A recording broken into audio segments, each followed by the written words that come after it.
1 year ago, I was sworn in as California Senator. Never in my wildest dreams did I think that I would have the opportunity to serve the people of my state and the people of this nation.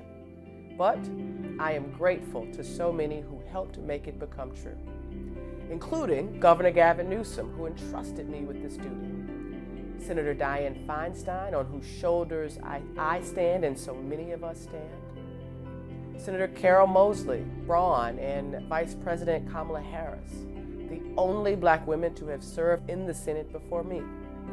And of course, my family, Naniki and Nyla. I am grateful to everyone who wrote into my office to make their voices heard. I'm grateful to the Californians who shared their personal stories with me. I'm grateful for the visitors who came to Washington to share their experiences in person. I was always there to listen.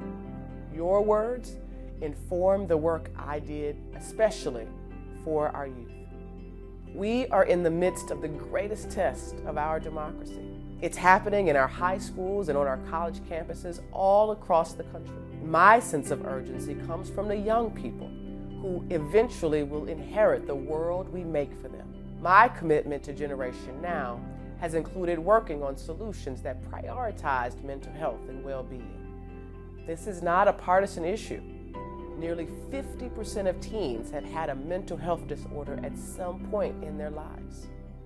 I've worked across the aisle to introduce 2 pieces of legislation to address the mental health and substance use challenges that young people face. My commitment to future generations has involved taking care of their mothers. I introduced the NIH Improve Act to provide the NIH with the resources and support it needs to look into and do the research necessary to find the root causes of our country's maternal mortality crisis.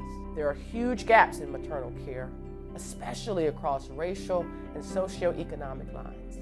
And the NIH Improve Act will sustain much needed research to better understand how we can protect mothers and end preventable maternal deaths. My commitment to future generations has meant making sure Generation Now and the generations that follow them are equipped to lead and work in an economy of the future.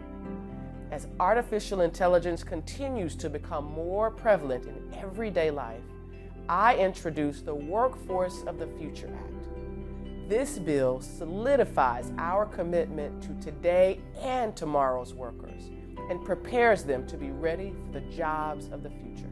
From the Women's March to the Black Lives Matter marches around the globe, the most racially and ethnically diverse generation of our time has shown up time and time again, demanding that we do better. Whether it's the movement for gun reform, environmental protection, racial justice, or your local baristas fight to join a union, young people are demonstrating their willingness to be the force, the energy, and the face of change. As I said in my very first speech on the Senate floor, if our children are our future, let us be urgent about the promise of America. It must be that we put our future first, because their lives depend on us today.